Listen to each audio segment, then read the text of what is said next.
Hi welcome back to my channel. ಇವತ್ತು ಸಿಂಪಲ್ಲಾಗಿ veg ಬಿರಿಯಾನಿನ ಯಾವ ಥರ ಮಾಡ್ಕೊಳ್ಳೋದು ಅಂತ ನೋಡೋಣ ಬನ್ನಿ. ಮೀಡಿಯಮ್ ಟು ಲೋ ಫ್ಲೇಮಲ್ಲೇ ಆನಿಯನ್ನ ಫಸ್ಟು ಫ್ರೈ ಮಾಡ್ಕೋಬೇಕು. ಚೆನ್ನಾಗಿ ಫ್ರೈ ಮಾಡಿಕೊಂಡ್ರೆ ತುಂಬ ಟೇಸ್ಟಿಯಾಗಿ ಬಿರಿಯಾನಿ ಬರುತ್ತೆ. So this is the main part. ಇದನ್ನು ಮಿಸ್ ಮಾಡ್ಕೋಬೇಡಿ. ಚೆನ್ನಾಗಿ ಇದನ್ನು ಫ್ರೈ ಮಾಡ್ಕೊಳ್ಳಿ. ನೋಡ್ತಿರ್ಬೋದು, ತುಂಬ ಹೊತ್ತಿಸ್ಬಿಡ್ಬೇಡಿ. ಇಷ್ಟು ಕೆಂಪಾದರೆ ಸಾಕು. ಇಷ್ಟು ಕೆಂಪಾದ ತಕ್ಷಣವೇ ನೀವು ತಗೊಂಬಿಡಿ. ಅದನ್ನು ಇನ್ನೂ ಬಿಟ್ಟರೆ ತುಂಬ ಕಪ್ಪಾಗಿಬಿಡುತ್ತೆ. ಸೊ ಈ ಥರ ಟಿಶ್ಯೂ ಪೇಪರಲ್ಲಿ ನಾನು ತಗೊಂಡಿದ್ದೀನಿ. ಇದನ್ನು ನೀಟಾಗಿ ತಗೊಂಡು ಸಪ್ರೇಟ್ ಮಾಡ್ಕೊಂಡು ಇಟ್ಕೊಳ್ಳಿ. ಆದಷ್ಟು ಜಾಸ್ತಿನೇ ಮಾಡಿ ಇಟ್ಕೊಳ್ಳಿ. ಅದಾದಮೇಲೆ ನಾವು ಫಸ್ಟು ಮ್ಯಾರಿನೇಟ್ ಮಾಡ್ಕೊಬೇಕಾಗುತ್ತೆ. ಸೊ ಫಸ್ಟು ನಾವು ಏನು ಆನಿಯನ್ನ ಫ್ರೈ ಮಾಡಿ ಇಟ್ಕೊಂಡಿರ್ತೀವೋ ಅದನ್ನು ಹಾಕಿ ಅದನ್ನು ಪುಡಿ ಮಾಡಿಕೊಂಡೆ. ಹಾಗೆ ಒಂದು ಬೌಲ್ನ ನಾನು ಕರ್ಡ್ ತೊಗೊಂಡಿದ್ದೀನಿ. ಅದರಲ್ಲಿ ಹಾಫ್ ಮಾತ್ರ ಹಾಕಿದ್ದೀನಿ ಫಸ್ಟು. ಸೊ ಇಲ್ಲಿ ವೆಜಿಟೇಬಲ್ಸ್ನೆಲ್ಲ ತೋರಿಸ್ತಿದ್ದೀನಲ್ಲ, ಈ ವೆಜಿಟೇಬಲ್ಸ್ನೆಲ್ಲ ಹಾಕಬೇಕಾಗತ್ತೆ. ನಾನಿಲ್ಲಿ ಬೀನ್ಸ್, ಕ್ಯಾರೆಟ್ ಮತ್ತು ಗೋಬಿ ಫ್ಲವರ್, ಪೊಟ್ಯಾಟೊ ಮತ್ತು ಬಟಾಣಿ, ಕರಿಬೇವು ಮತ್ತು ಪುದೀನ ಸೊಪ್ಪನ್ನ ತೊಗೊಂಡಿದ್ದೀನಿ. ನಿಮ್ಗೆ ಯಾವ್ದು ಇಷ್ಟ ಆಗುತ್ತಲ್ವ ಆ ಥರ ವೆಜಿಟೇಬಲ್ಸ್ನ ನೀವು ತೊಗೋಬೋದು. ನೀವು ಬೇಕು ಅಂದರೆ ಇದಕ್ಕೆ ಪನ್ನೀರ್ ಕೂಡ ಆ್ಯಡ್ ಮಾಡ್ಕೋಬೋದು. ತುಂಬಾ ಚೆನ್ನಾಗಿರುತ್ತೆ. ನಾನಿಲ್ಲಿ ಸ್ಕಿಪ್ ಮಾಡಿದ್ದೀನಿ. ನೀವು ಅದನ್ನು ಹಾಕಿ ಕೂಡ ಟ್ರೈ ಮಾಡ್ಬೋದು. ತುಂಬಾ ಚೆನ್ನಾಗಿ ಬರುತ್ತೆ. ಸೊ ಈ ಥರ ಎಲ್ಲ ವೆಜಿಟೇಬಲ್ಸ್ನ ಒಂದು ಬೌಲಲ್ಲಿ ಮೊಸರು ಜೊತೆ ಆ್ಯಡ್ ಮಾಡ್ಕೊಂಡಾದಮೇಲೆ ಇದಕ್ಕೆ ಫಸ್ಟು 1 ಸ್ಪೂನ್ ಆಗುವಷ್ಟು ಜೀರಾ ಪೌಡರ್, ನೆಕ್ಸ್ಟ್ 1 ಸ್ಪೂನು ಧನಿಯಾ ಪೌಡರ್, ನೆಕ್ಸ್ಟು ಚಿಟಿಕೆ ಆಗುವಷ್ಟು ಅರಿಶಿನ ಹಾಕ್ಕೊಬೇಕು. ಅದಾದಮೇಲೆ 1/4 ಟೇಬಲ್ ಸ್ಪೂನ್ ಗರಂ ಮಸಾಲ, ಹಾಗೆ 1 ಸ್ಪೂನ್ ಆಗುವಷ್ಟು ಖಾರ, ಅಚ್ಚ ಖಾರದ ಪುಡಿನ ಹಾಕ್ಕೋಬೇಕು. ಹಾಗೆ 2 ಟೇಬಲ್ ಸ್ಪೂನ್ ಆಗುವಷ್ಟು ಬಿರಿಯಾನಿ ಪೌಡರ್ನ ಹಾಕ್ಕೋಬೇಕು. ಹಾಗೆ ಮ್ಯಾರಿನೇಷನ್ಗೆ ಅಂತ ಸ್ವಲ್ಪ ಉಪ್ಪು ಹಾಕ್ಕೊಳ್ಳಿ. ಹಾಗೆ ಇದಕ್ಕೆ ಶುಂಠಿ ಬೆಳ್ಳುಳ್ಳಿ ಪೇಸ್ಟ್ ಕೂಡ ಹಾಕ್ಕೋಬೇಕು. ಇದೆಲ್ಲ ಹಾಕಿದ ಮೇಲೆ ಚೆನ್ನಾಗಿ ಒಂದು ಸತಿ ಮಿಕ್ಸ್ ಮಾಡಿ.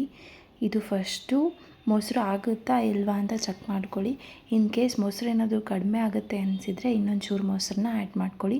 ನನಗೆ ಇಲ್ಲಿ ಸ್ವಲ್ಪ ಕಡಿಮೆ ಅಂತ ಅನ್ನಿಸ್ತು. ಸೊ 1/4 ಕಪ್ಪು ಮೊಸರನ್ನ ನಾನೇನು ತೆಗೆದಿಟ್ಟಿದ್ದೆ ಅದನ್ನು ಕೂಡ ಆ್ಯಡ್ ಮಾಡಿಕೊಂಡು ಚೆನ್ನಾಗಿ ಮಿಕ್ಸ್ ಮಾಡಿಕೊಂಡೆ.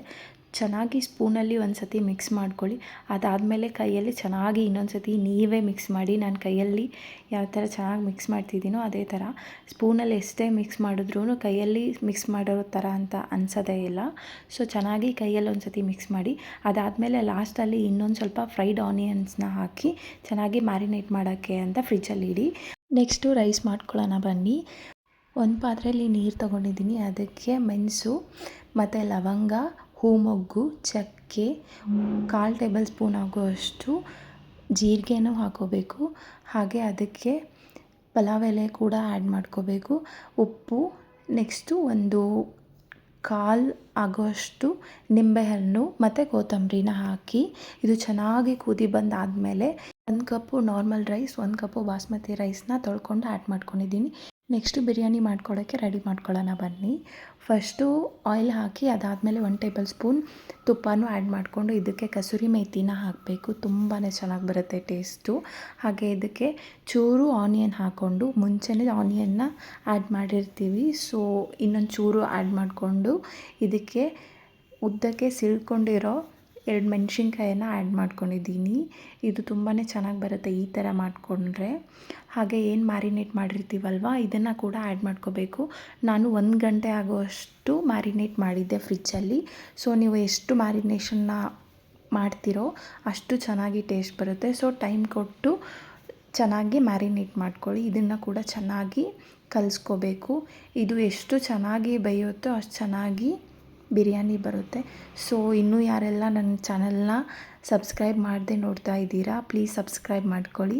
ಹಾಗೆ ಇದಕ್ಕೆ ನೆಕ್ಸ್ಟು ಫ್ರೈಡ್ ಆನಿಯನ್ಸ್ನ ಸ್ವಲ್ಪ ಆ್ಯಡ್ ಮಾಡಿಕೊಂಡು ಕೊತ್ತಂಬರಿ ಹಾಗೆ ಪುದೀನ ಕೂಡ ಇದಕ್ಕೊಂಚೂರು ಆ್ಯಡ್ ಮಾಡಿಕೊಂಡು ಇದನ್ನು ಬೇಯಲಿಕ್ಕೆ ಅಂತ ಬಿಡಬೇಕು. ತುಂಬಾ ಚೆನ್ನಾಗಿ ಬರುತ್ತೆ. ಟ್ರಸ್ಟ್ ಮೀ, ಪ್ಲೀಸ್ ಒಂದು ಸತಿ ಆದರೂ ಟ್ರೈ ಮಾಡಿ. ಹಾಗೆ ಹೇಗೆ ಬಂದಿತ್ತು ಅಂತ ಕಮೆಂಟ್ ಮಾಡಿ. ನೋಡ್ತಿರ್ಬೋದು ಈ ಥರ ಕುದಿ ಬಂದರೆ ಸಾಕು. ಇದಕ್ಕೆ ಮ್ಯಾರಿನೇಷನ್ ಬೌಲಲ್ಲಿ ಇನ್ನೂ ಏನೇನು ಉಳಿದಿರುತ್ತಲ್ಲ ಅದಕ್ಕೊಂಚೂರು ನೀರು ಹಾಕಿ ಅದನ್ನು ಕೂಡ ಇದಕ್ಕೆ ಆ್ಯಡ್ ಮಾಡ್ಕೋಬೋದು.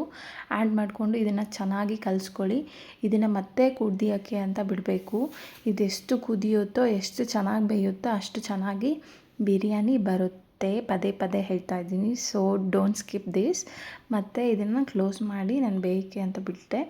ಆಲ್ಮೋಸ್ಟ್ ಒಂದು 10-15 ಮಿನಿಟ್ಸ್ವರೆಗೂ ಇದನ್ನು ಬೇಯಿಸಬೇಕು ಚೆನ್ನಾಗಿ. ಅಂದರೆ ಎಲ್ಲ ವೆಜಿಟೇಬಲ್ಸ್ನು ಚೆನ್ನಾಗಿ ಬೆಂದಿರುತ್ತೆ. ಸೊ ಚೆನ್ನಾಗಿ ಬೆಂದಿಸಿ ಇದನ್ನು.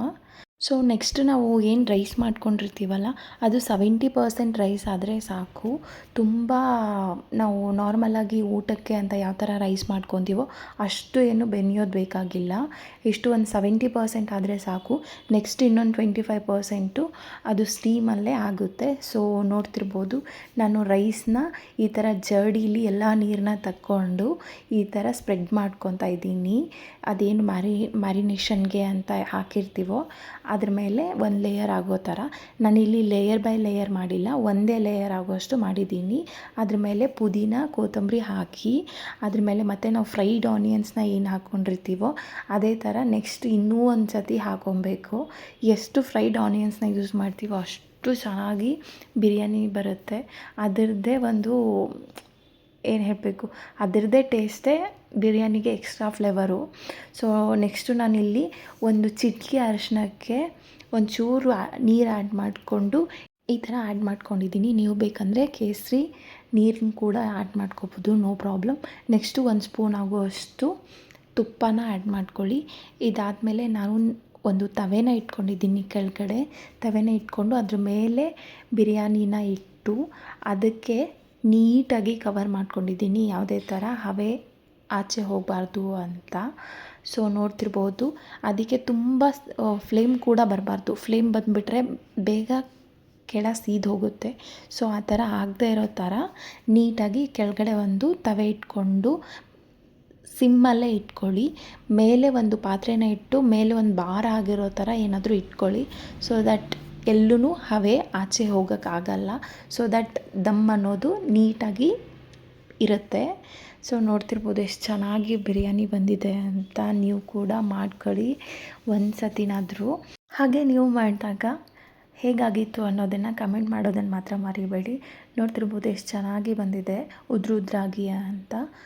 ನೀವು ತುಂಬ ರೈಸ್ನ ಬೇಯಿಸ್ಕೊಂಬಿಟ್ರೆ ಮುಂಚೆನೇ ಈ ಥರ ಸ್ಟೀಮಲ್ಲಿ ಇನ್ನೂ ಸಾಫ್ಟ್ ಆಗಿಬಿಡುತ್ತೆ. ಅದಕ್ಕೆ 70% ಅಥವಾ 75% ಮಾತ್ರ ರೈಸ್ನ ಫಸ್ಟು ಕುಕ್ ಮಾಡ್ಕೊಳ್ಳಿ, ಅಷ್ಟೇ ಸಾಕು. ಸೊ ಇದಾಗಿತ್ತು ಇವತ್ತಿನ ಬಿರಿಯಾನಿ ವಿಡಿಯೋ. ಇದು ಇಷ್ಟ ಆಗಿದ್ದರೆ ಒಂದು ಲೈಕ್ ಮಾಡಿ, ಸಬ್ಸ್ಕ್ರೈಬ್ ಮಾಡ್ಕೊಳ್ಳಿ. ಇನ್ನೂ ಯಾರೆಲ್ಲ ಸಬ್ಸ್ಕ್ರೈಬ್ ಮಾಡಿಲ್ಲ ಪ್ಲೀಸ್ ಸಬ್ಸ್ಕ್ರೈಬ್ ಮಾಡ್ಕೊಳ್ಳಿ, ನಂಗೆ ತುಂಬ ಹೆಲ್ಪ್ ಆಗುತ್ತೆ. So thank you for watching.